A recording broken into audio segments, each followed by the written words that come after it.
extent of the bushfire backlash. Joining me now live is the Treasurer, Josh Frydenberg. Treasurer, thank you so much for your time this morning. Good morning, nice to be with you.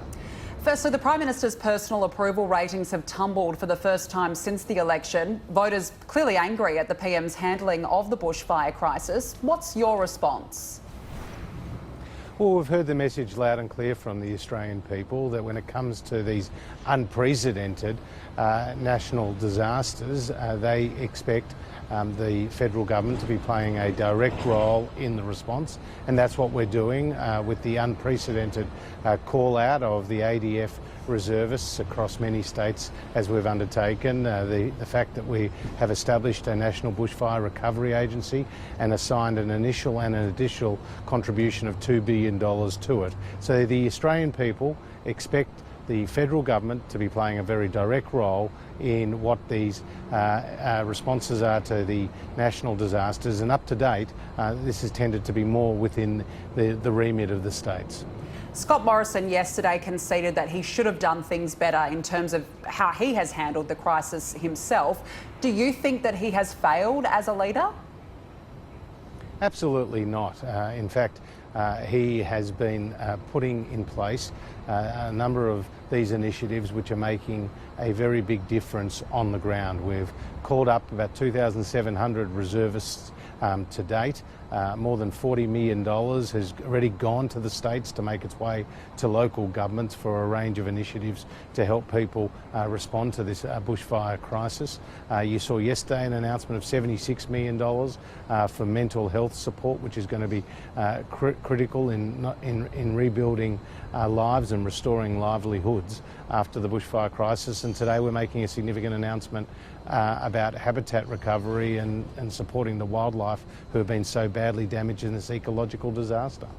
I will get to that. I just want to discuss about the response to it. The Prime Minister says he'll take a proposal to Cabinet to launch a royal commission into the bushfire crisis. What exactly will this inquiry look at?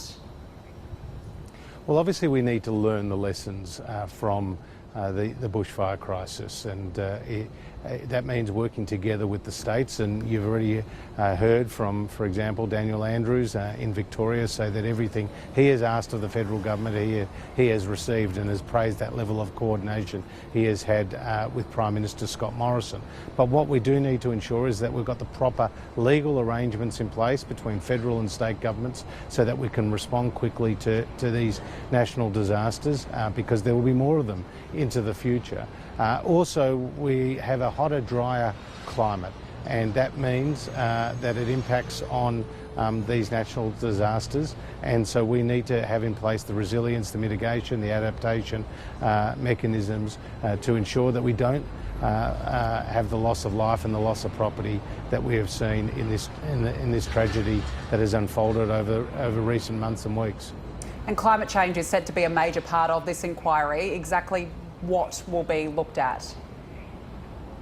Well, in these hotter, drier periods, it does impact on bushfires, and so what we need to ensure is whether it's the burning off of fuel stocks that have gathered in the state forests, whether it's questions about where do people live and the planning and the zoning laws. These are all questions that need to be answered when it comes to preparing for future disasters. And just finally, take us through the government's $50 million announcement for wildlife, of course, in the wake of these bushfires.